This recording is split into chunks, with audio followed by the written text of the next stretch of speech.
Baik, kita akan langsung saja berikan kesempatan kepada Pak Syafrul Tamliha untuk bisa memberikan pernyataannya, tanggapannya juga mungkin terhadap apa yang disampaikan oleh Bang Ipang. Silakan Pak Syafrul.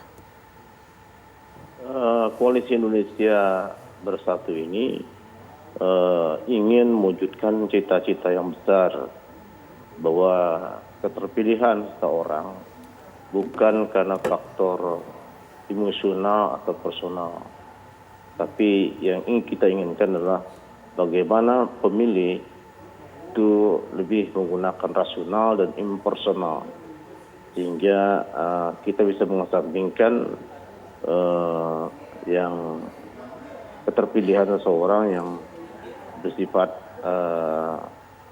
personal dan emosional tadi, sehingga akan membuat demokrasi yang jauh lebih baik daripada sebelumnya. Nah, dari situlah rakyat berpartisipasi dalam demokrasi yang ingin mewujudkan kelahiran pemimpin-pemimpin besar, memiliki ideologi besar, memiliki visioner yang begitu jauh ke depan, sehingga itu bisa menjadi negara maju. Keinginan itulah yang ingin Partai Persatuan Pembangunan inginkan, sekali lagi dalam rangka mendidik masyarakat, membawa masyarakat, menggiring masyarakat untuk memilih presiden dan wakil presiden benar-benar berdasarkan rasional dan impersonal. Baik Pak Syafrul, terima kasih sudah meluangkan waktunya juga untuk bisa terlibat dalam perbincangan ini. Terima kasih, dan sekarang mungkin juga Bang Pagi kita berikan kesempatan Bang Ipang bagaimana pernyataan penutupnya melihat KIB yang dilakukannya, termasuk juga kedatangan dari Ketua Umum Projo. Ya, kedatangan Pak Projo di situ, Pak Budi, kemudian Pak Luhut, itu kan sebetulnya bagian dari wajah Presiden Jokowi.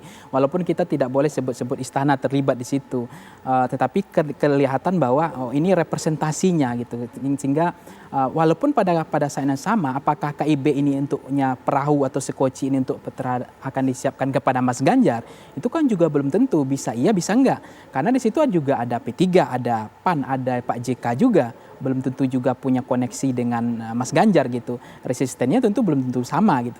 Nah, itu yang jadi wajah presidennya ada di situ. Yang kedua adalah begini Mbak Putri, saya mencermati justru berbeda. Menarik ini karena KIB ini itu bentangan empirisnya sama dengan isu reshuffle gitu. Jadi isu reshuffle ini kan menguat, ada beberapa kinerja menteri yang performanya menurun. Nah, salah satunya adalah kementerian yang di kader-kader di Golkar, mungkin di kader partai koalisi yang lain gitu, termasuk Menteri Perekonomian, dominasi Pak Luhut misalnya, Pak Erik dan seterusnya. Kemudian terjadi bentangan empiris selanjutnya adalah renggangnya hubungan Ibu Mega dengan Pak Jokowi gitu. Nah, itu kemudian untuk menjawab itu mungkin ya ketakutan itu, kekhawatiran itu, Golkar juga ya punya kedekatan dengan Pak Jokowi yang seolah-olah terkesan bisa saja enggak bahwa KIB ini ya itu adalah untuk mendekatkan chemistry dengan Pak Jokowi, bahwa ini disiapkan loh untuk Pak Ganjar gitu. Bahwa kursinya itu yang kedua. Yang ketiga adalah fenomena misalnya capres, maksud saya adalah menteri rangkap jabatan, itu menjadi problem sebetulnya. Dalam arti begini, memang pemilu ini kan masih lama ya, 2 tahun lagi.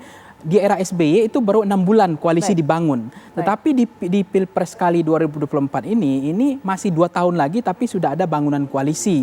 Nah, artinya terlalu cepat iya gitu. Nah, sebetulnya apa yang kita menjadi tanda tanya sebetulnya kenapa ini, karena memang menterinya rangkap jabatan sebagai ketua umum partai.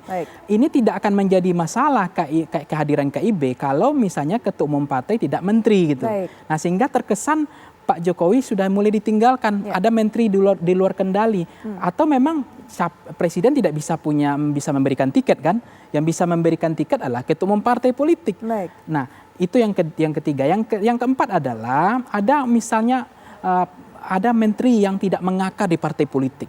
Tapi karena mereka punya menterinya kaya, punya duit banyak, dia sangat percaya diri untuk membeli partai, bahkan ketua umumnya pun bersedia untuk memberikan tiket itu karena ketua umum juga merasa, oh ini saya nggak kuat, kos politiknya juga mahal, sehingga ini akhirnya tiket pun dikasih kepada menteri yang menurut saya Ya, kita nggak tahu ini tiba-tiba gitu ada menteri yang begitu percaya diri untuk maju gitu. Baik. Padahal kalau kita buka kapasitas kemampuan beliau belum tentu. Nah, itu yang kemudian kita harus perbaiki Baik. sistem demokrasi kita, partai kita, bahwa partai politik itu adalah sumber seperti yang dibilang oleh Fahri Hamzah itu kan partai politik adalah sumber dari lahirnya leadership nasional. Baik, Itu Bang partai Ipang. politik. Nah, ke depan partai politik harus melahirkan pemimpin yang betul-betul diseleksi oleh rakyat gitu. Baik. Tidak hanya karena menawarkan tadi yang visi-visi jangka pendek, transaksional dan pragmatis itu. Ya, Bang Ipan, terima kasih sudah hadir di sini. Terima kasih sudah memberikan pandangan, beragam pandangan kepada kami. Tentunya kita akan lihat bagaimana kelanjutan dari KIB ini.